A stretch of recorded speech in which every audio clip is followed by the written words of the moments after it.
Yay! We made it! Welcome to church today. I am Jade Sylvan. As of today, I am your summer minister.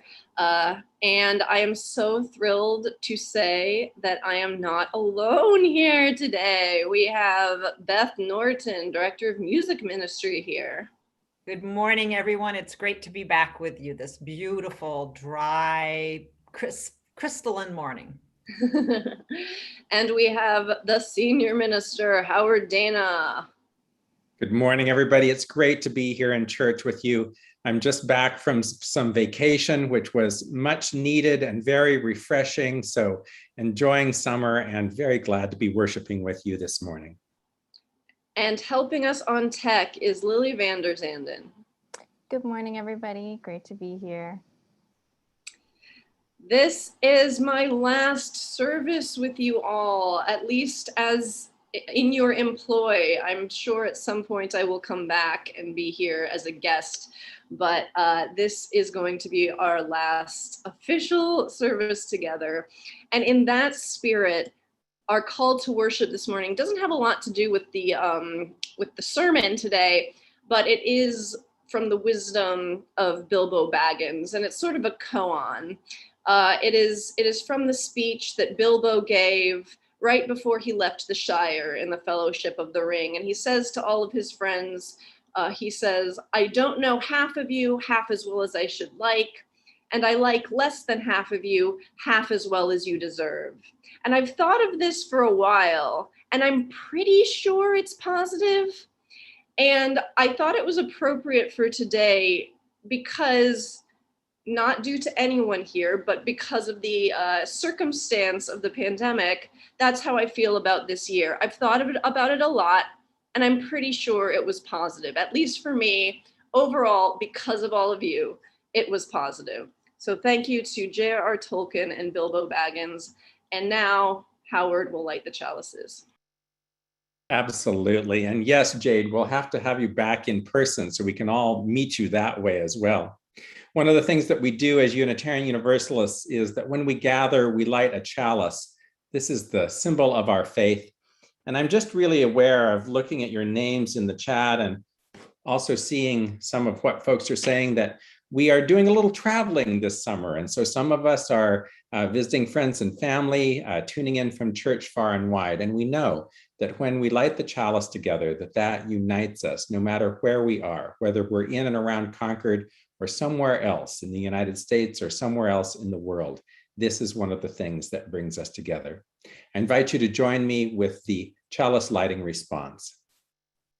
O flame of our faith, open our hearts and fill our bodies and souls with persistent strength.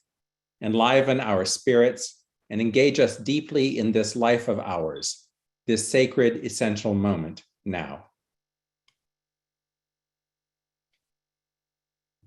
Now, I would love for all of you to sing along with me in wherever you are in your scattered travels, this wonderful song by Faya Rose Touré, the civil rights activist. There's a river flowing in my soul, and it's telling me that I'm somebody.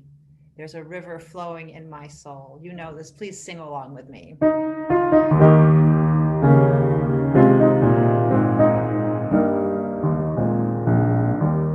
There's a river flowing in my soul.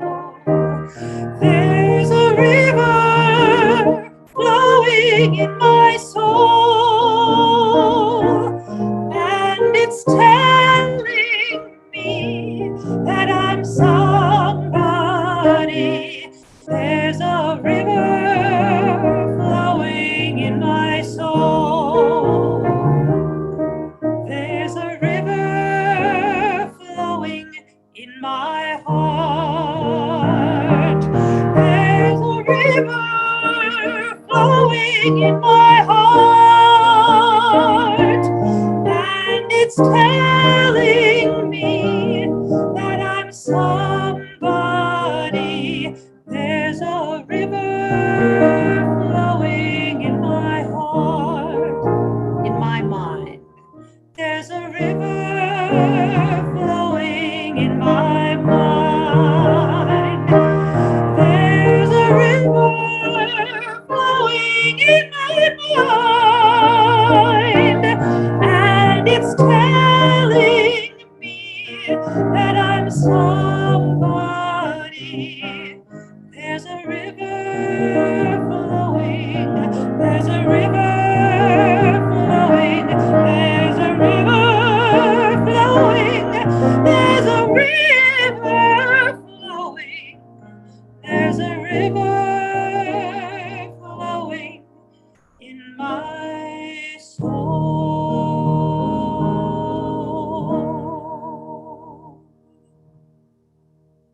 Thank you, Beth, for that song. Great to sing with you. Our reading this morning comes from the Hebrew Scriptures, also known as the Old Testament, this from Genesis, and it's been slightly adapted for today's service. You'll be able to see the adaptation pretty quickly. This is from the story of Joseph in the Bible. Genesis 37, 17 through 24, and 31 through 34. So Joseph went after his brothers and found them at Dothan. They saw him from a distance, and before he came near to them, they conspired to kill him. They said to one another, "Here comes that dreamer. Come now, let us kill him and throw him into one of the pits. Then we shall say that a wild animal has devoured him, and we shall see what will become of his dreams." But when Reuben heard it, he delivered Joseph out of their hands, saying, "Let us not take his life." Reuben said to them, "Shed no blood, throw him into the pit here in the wilderness, but lay no hand on him," that Reuben himself might rescue Joseph out of their hands and restore him to his father. So when Joseph came to his brothers, they stripped him of the princess dress that he wore, and they took him and they threw him into a pit. Then they took Joseph's princess dress, slaughtered a goat, and dipped the dress in the blood. They had the princess dress taken to their father, and they said, "This is what we have found. See now whether it is your son's dress or not." And Jacob recognized it and said, "It is my son's dress. A wild animal has devoured him. Joseph is without doubt torn to pieces." Then Jacob tore his garments and put sackcloth on his loins and mourned for his son for many days.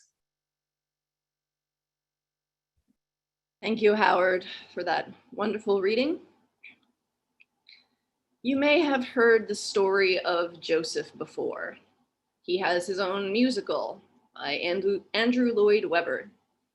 Usually in English, his distinctive outfit is translated as a coat of many colors or a technicolor dream coat, as it is in the musical. But if you look closer, Joseph's clothing is much more interesting than a rainbow-colored duster. The Hebrew term for the garment is ketonet pasim, which literally means robe of wrists and ankles, or they maybe think a robe with long skirts and sleeves. This robe with long skirts and sleeves is only mentioned in 2 places in the entire Hebrew scriptures. First, here, Joseph wears the ketonet pasim. It sets him apart from his brothers, fuels their resentment of him, and is ripped when he's shoved into the pit. The one other time ketonet pasim is mentioned is in 2 Samuel. Here, the ketonet pasim is worn by King David's daughter, Tamar. The author of Samuel tells us that the ketonet pasim is the traditional clothing of a princess. After her own brother rapes her, Tamar rips her ketonet pasim in anger and despair. I don't think it's useful to try to apply modern identity constructs of queerness or transness or straightness or cisness to ancient scriptural characters. We have very little idea what was the sexuality and gender systems at the time when the story was written. However, I think it's significant that Joseph is wearing a feminine garment that ties him to another feminine character. Tamar is also abused by her family, and this abuse causes the family to crumble. Queers, trans people, and women might feel a sad resonance in these connections. Often we are the ones without power in a family or social system, and oftentimes those in power, even those who are supposed to love us, attempt to abuse, discard, silence, or erase us. Joseph is wearing the ketonet pasim when his brothers attack him and nearly kill him. They tear off his princess dress in spite, before they try to remove him from their lives altogether. And it's not incidental that the brothers throw Joseph into a pit. Pits are referenced repeatedly in the Hebrew scriptures. Generally, being in a pit is on par with being in Sheol or the underworld. Pits represent non-existence, disenfranchisement, and social death. So to be in a pit is to be unable to participate in society, family, and the world. By throwing him into the void of social death, his brothers are trying to erase Joseph. When they lie to their father, showing him the dress covered in goat's blood, they're trying to rewrite reality, to blot their young sibling from the family. But each of us has the ability to oppose bullies like these every chance we get. In the story, we see Reuben temper the worst inclinations of his brothers. He does this by using his privilege and position as one of the in-group. He interrupts the flow of hate and convinces the group not to kill Joseph. It's important that he steps in while the hate is still only plans, only words. By interrupting the flow of hate at its beginning, he is able to divert it before it becomes action. Even though he's not able to return Joseph to their father himself like he wanted, he saved his brother's life. How many times per day does each of us have the opportunity to be Reuben in this story? How often are we in an in-group where we're able to witness hate growing in words before it moves into actions? Do you risk social backlash like Reuben did? Or do you bite your tongue so you won't interrupt the flow? But we can all be Reubens. We can correct a family member who believes harmful stereotypes about queer people. If someone at work makes a transphobic joke, we can tell them it isn't funny. These interruptions add up and they will keep some of the worst inclinations of hate from manifesting into violence. It's also important to note that one Reuben won't stop violence completely. After all, the brothers still throw Joseph into the pit, but every interruption of hate adds up. We must choose again and again to interrupt and encourage others to interrupt as well. Joseph does escape the pit later in the story, but like many queer kids, his life does not get better immediately. He winds up being sold to the Egyptians as a slave. He is sexually assaulted by one of his owners and blamed and punished with imprisonment when he manages to escape. Then finally, we get to a happy-ish ending, at least in Hebrew Bible terms. Joseph, with his magical queer dreamer powers, becomes the de facto king or queen, maybe, of Egypt. He's reunited with his family, except now things are inverted and Joseph is the one with the power. He shows his brothers the mercy that they denied him when he's in this situation. Oftentimes the Joseph story is told like Cinderella, like a rags to riches type of thing. And there are some parallels between Joseph and Cinderella. For instance, there is a pivotal pretty princess dress for both of them. But Joseph's story doesn't end with happily ever after. I mean, true, he ends up as Queen of Egypt and probably has the fanciest dresses in all the land. Plus, he gets reunited with his family and his brothers apologize to him. And every queer kid should be able to sit on a throne while jock bro Judah kneels in front of them and begs forgiveness for being such a jerk to them when they were kids. All in all, Joseph dies old and relatively happy. However, you can still follow the line of violence Reuben wasn't able to stop in the Hebrew scriptures. Joseph's people are in Egypt now, not their homeland, and this fact sets the stage for much of the conflict, pain, and suffering that befalls the Israelites in the rest of the book. When you zoom out, you can almost trace the traveling evolution of pain in the stories of the Hebrew scriptures. You can see the fractal webs of suffering that branch out from each lone act of violence. I fear sometimes for the webs of suffering that branch out from the lives around me. When people are supposed to protect you, try repeatedly to erase you, it hurts. And that pain has to go somewhere. Sometimes this truth can make me feel hopeless. I love so many Josephs, and it's impossible for me to protect them completely from the cruelty of the world. But we each have the ability to stand up to the mob of hate, even when it seems overwhelming. We can be vigilant in spaces where we are in the in-group, and we cannot tolerate hate and bigotry toward Josephs, whether we know them or not.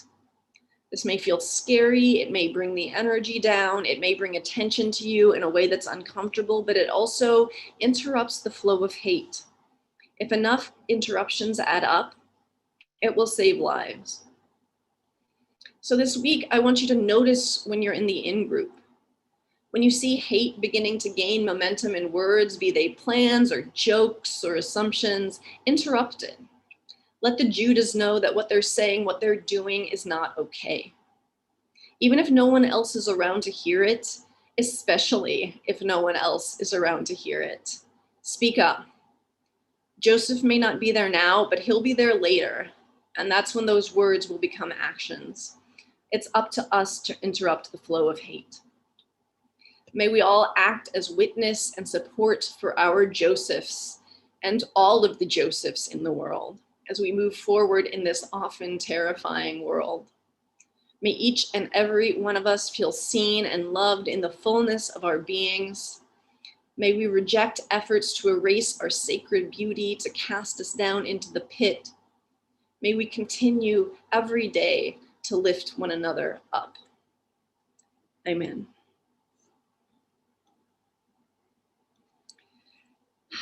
You'll see a question come up on your screen.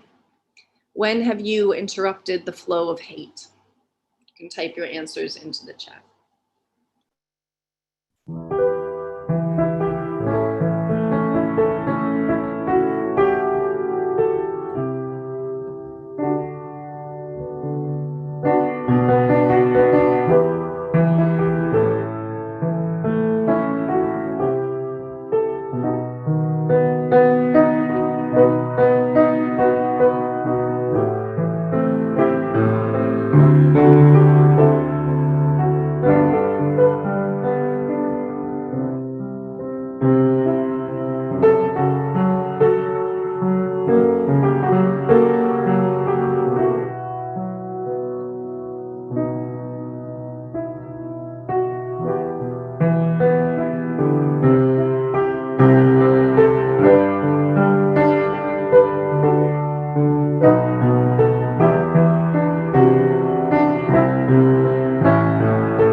Thank you. We've got some answers here. I'll read some of them. Questioning unkind Facebook posts from family members kindly. It's a challenge for some of us, for me included, but I think it's very important. Telling kids about the kids who learn differently. Speaking in disagreement of folks while drinking beers on many occasions. Challenging someone who objected to First Parish's BLM banner. In a conversation with a family member about Frederick Douglass's speech, what to a slave is the 4th of July. When I worked for Amnesty for war resistors and vets with bad papers. These are great, and there's more here. Some of them are long. I encourage you to read them, and you can go ahead and keep sharing if you like. There's a lot of really great responses coming up in the chat. So now join Beth for Everything is Possible. I'm glad to share this beautiful lullaby that was written by Fred Small in the early 80s, Everything Possible. If you know the chorus, if you know any of it, sing along with me.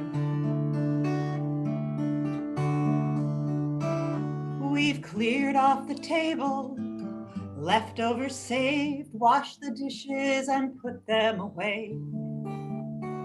I've told you a story, tucked you in tight at the end of your knockabout day.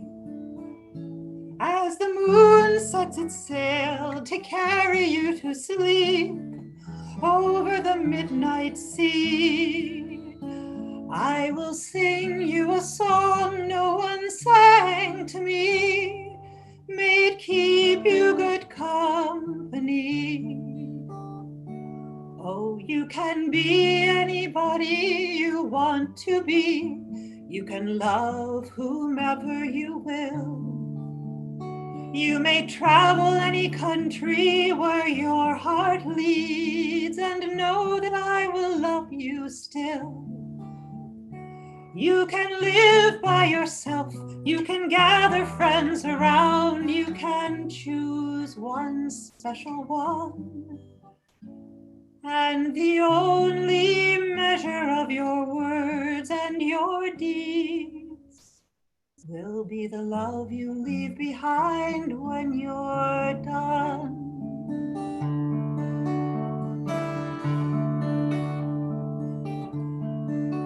There are girls who grow up strong and bold. There are boys quiet and kind. Some race on ahead, some follow behind, some go in their own way and time. Some women love women, some men love men, some have children, some never do. You can dream all the day, never reaching the end of everything possible for you.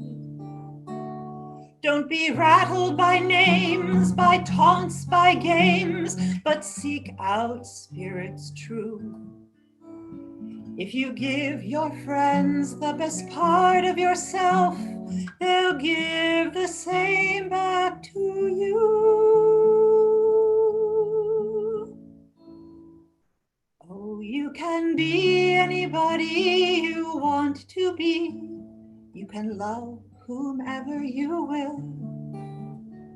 You may travel any country where your heart leads, and know that I will love you still. You can live by yourself, you can gather friends around, you can choose one special one. And the only measure of your words and your deeds will be the love you leave behind when you're done.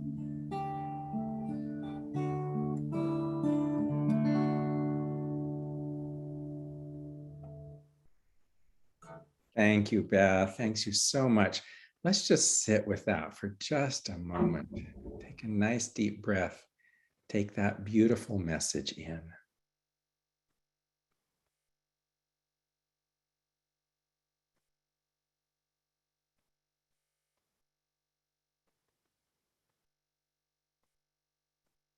We come to the time in our service in which we think of those whom we love, those who have a joy or a concern, a sorrow, or some great thing to share. In a moment, you'll have an opportunity to say their name aloud or write their name into the chat. First, from the First Parish pastoral list, we grieve with Melanie B. today, and we celebrate with Anna F. today. You can see more details about these two people in the chat. And I now invite you, if there's someone who's on your mind, say their name aloud wherever you are joining us from, or put it in the chat, and we will hold them all together. Please speak those names or write them in the chat now.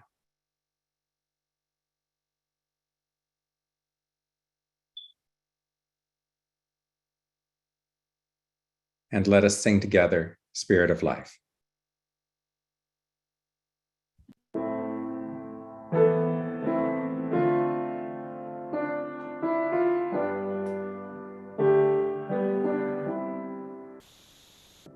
Spirit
Please join me in a spirit of prayer and meditation.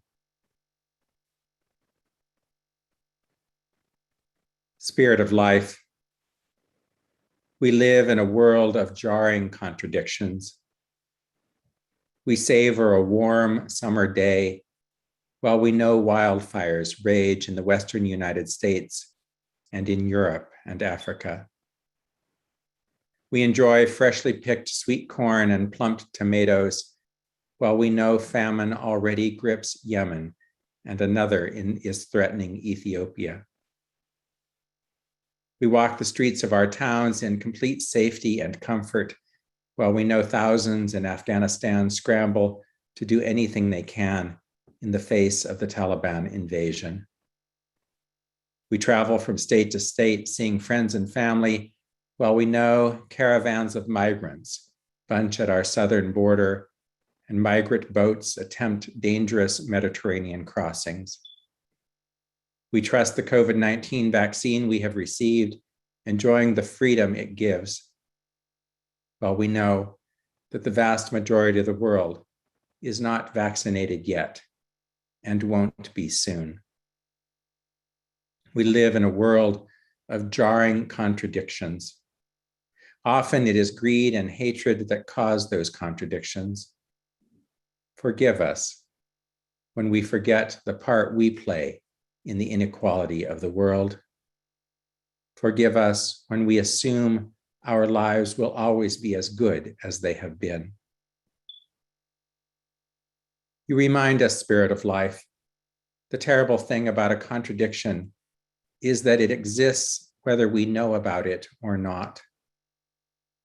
Evil has existed as long as humankind. Fear has been used whenever people held power over each other. Greed has fueled injustice wherever resources have been scarce. War has flared up when hate has gripped human hearts. But even knowing the world is hurting, the summer day is no less pleasant. The sweet corn is no less sweet. The tomatoes no less plump. They are not different, but we are. This is what it means to live in a world of contradictions, because our hearts go out to those around the world who are suffering. We are changed. We are not indifferent. We are not hard-hearted. We are not blind, just the opposite. We stare at our televisions in disbelief. We wonder what 20 years of war in Afghanistan were all about. We are sickened by the brutal actions of governments around the world. We feel shame for our own government's action or inaction. Comfort us in these contradictions. Assure us that goodness can prevail. Encourage us to make that goodness real. But do not let us off the hook, Spirit of life. Do not let us go conveniently to sleep. Do not let us excuse ourselves too easily. Trouble us until we take the time to be troubled by hate and greed. Life is full and rich, and it is painful and messy. We humans do the best we can. Remind us that our very best is done in community. Help us really believe that in joining with others, we might be stronger, more capable. For there are more storms on the way. There will be more wars and more famines. The earth will continue to cry out until we humans are forced to listen. We will need one another in the coming years, just as we need one another right now. Let us be the interrupters of hate. Let trust outweigh fear. Let joy outstrip mourning. And let love outshine greed. Amen. Let us hold a time of silence together.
Now is your chance to give to the good work of First Parish. You will see a number appear on your screen that will allow you to text your donation to us. I think probably a lot of you are familiar with this, but I'm going to go through the spiel anyway.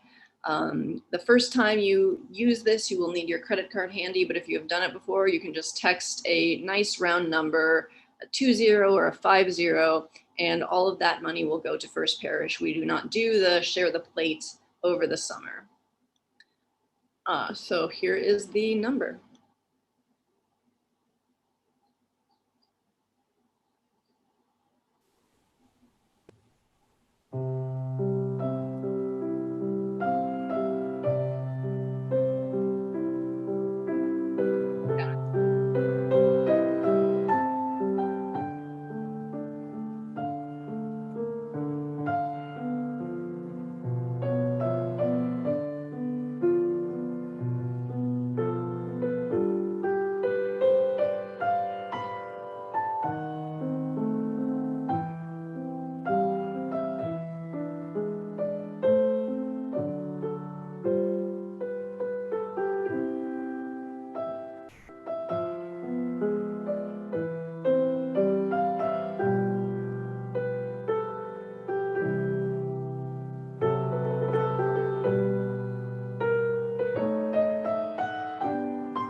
So we're getting all three of us. If we can get Jade up here on the screen too. Am I up here? Not quite yet. That's how you know it's live. So this, Jade, is your last service with us. And I just wanted to take a minute or two to thank you. What you have been able to do as summer minister has been remarkable and such a gift to those of us on staff who really needed a bit of a break, but I think even more a real gift to the congregation. This has been an unusual internship this year, but you made it work. We all made it work. And it really feels like you have grown and changed with us. And it feels even more like we have grown and we have changed with you. And I just want to lift up some of the gifts that you have brought us. You have brought us a delight in the Bible. You have brought us a wonderful, absolutely appropriate irreverence that allows us to look into some of these stories again and to just to have a different take on them and to read them with new eyes. So thank you for that. Another thing that you have done so well that folks might not know because it was mostly done behind the scenes was just the pastoral care work that you did. Your ability to help both Liz and me and the pastoral care lay ministers this year was tremendous. We know that during COVID-19, the demand for pastoral care has been high. Folks have been anxious, and they have rightly turned to their religious community for that, for support, for a listening ear, even as a place to just express some frustration and all of those kinds of things that are perfectly appropriate when done within religious communities. So thank you for the pastoral care that you have shown to all of us. And then just lastly, I just want to say what a delight you have been to work with on the staff team.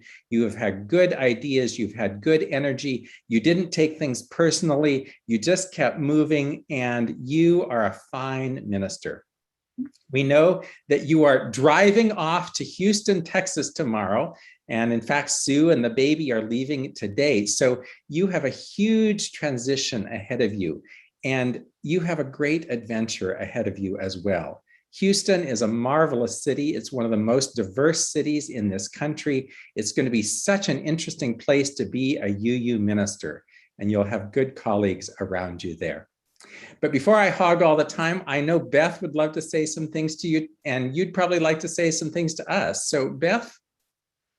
Well, I would ditto everything that Howard has said. Jade, I've been trying to count mentally on my fingers, and I actually think I can't even fill my hand with the number of times that you and I have been in the same space physically together this year. Oh, absolutely not. It's amazing. And yet I feel like we have been working together, and I appreciate your intrepid spirit in coming into this congregation and into this virtual space with courage and with humor and with love, for loving us, even though we're not together. You know, we're so much that's separating us. I want to truly, like, ditto four times at least the Bible. I love the Bible.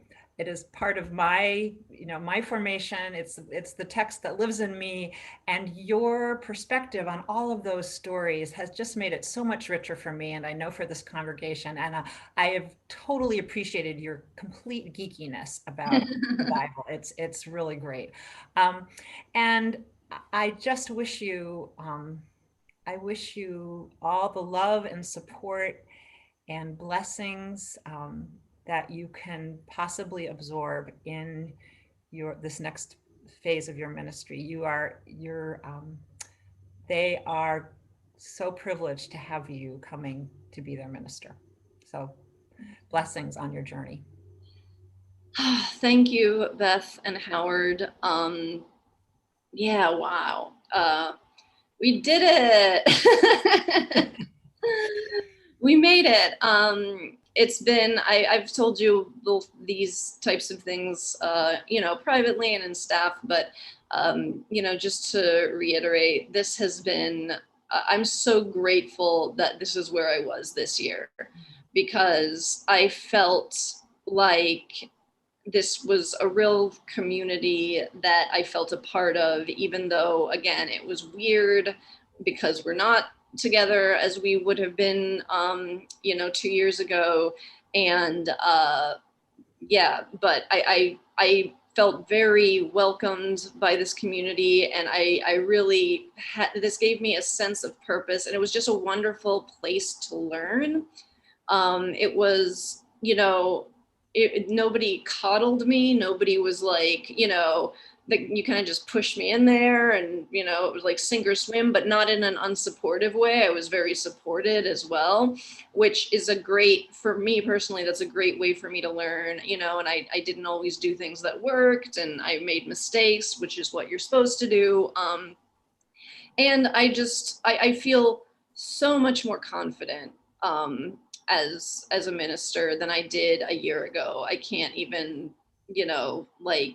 tell you how much that is true. And it's because of, your support and your guidance, both of you. And it's because of the congregation and their support and their guidance and their just warmth and openness to me and to what I was bringing to them. So thank you once again for allowing me to be a part of your community in this very unfortunate year. Well, we will miss you, and our love and blessings go with you. I can already see that there are some folks saying some things to you in the chat. Be sure to look at those. And if more in the congregation would like to do that, this is a great time to just write a little note to Jade and wish them and their family the best. And you're only a phone call or a Zoom meeting away. So you go enjoy Texas. And thank you for everything you've done for us. Thank you. We're all familiar with Zoom now, so Mhm. thank you. All right. Finally, I know this is your favorite part of summer service when I tell you to check your email on Friday to look for FP Weekly, because FP Weekly is a fantastic resource. It's going to tell you all the ways you can continue to connect with First Parish between Sunday services.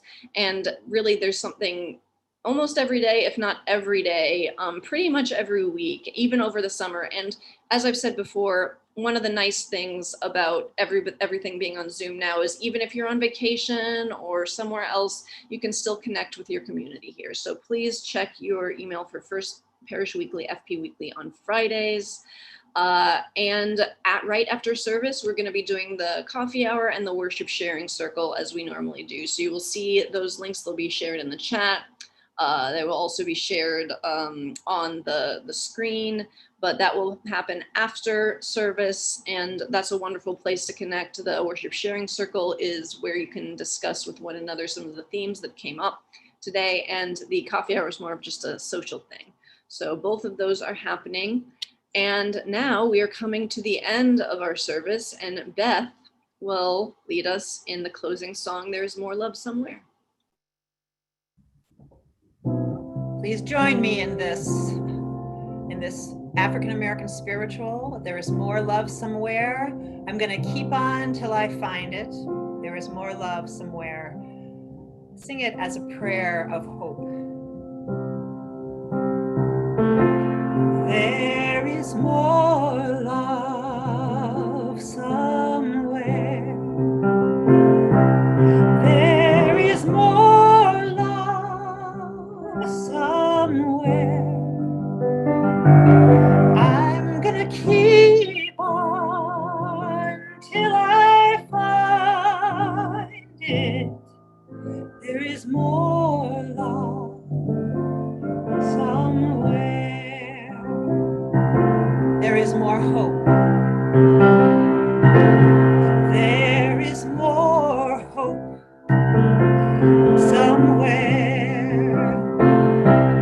There is more hope somewhere.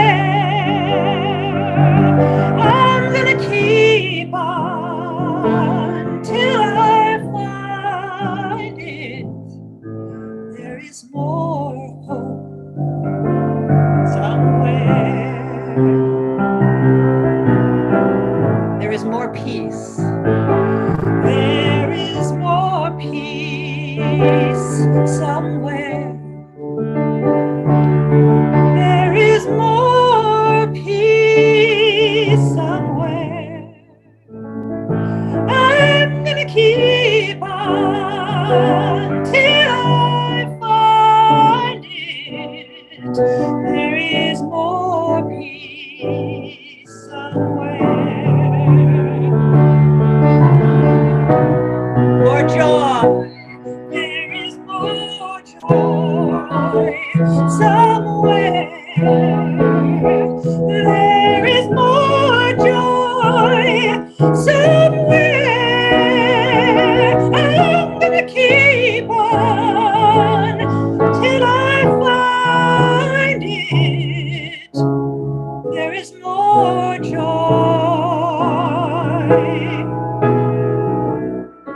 There is more peace. There is more hope.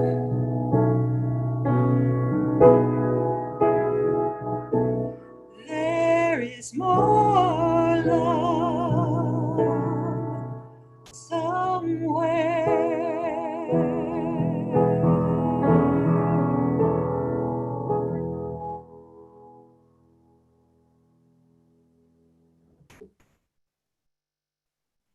As Howard reminded us today, the world is not neat. It is not one thing or another. It is complicated, and we are all holding all of it all the time.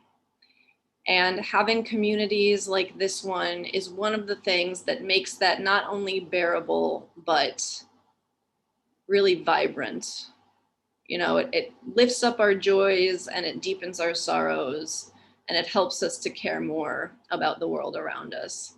So I want to thank you once again for allowing me to be part of your community this year. And I truly hope that going forward, you value these connections with one another.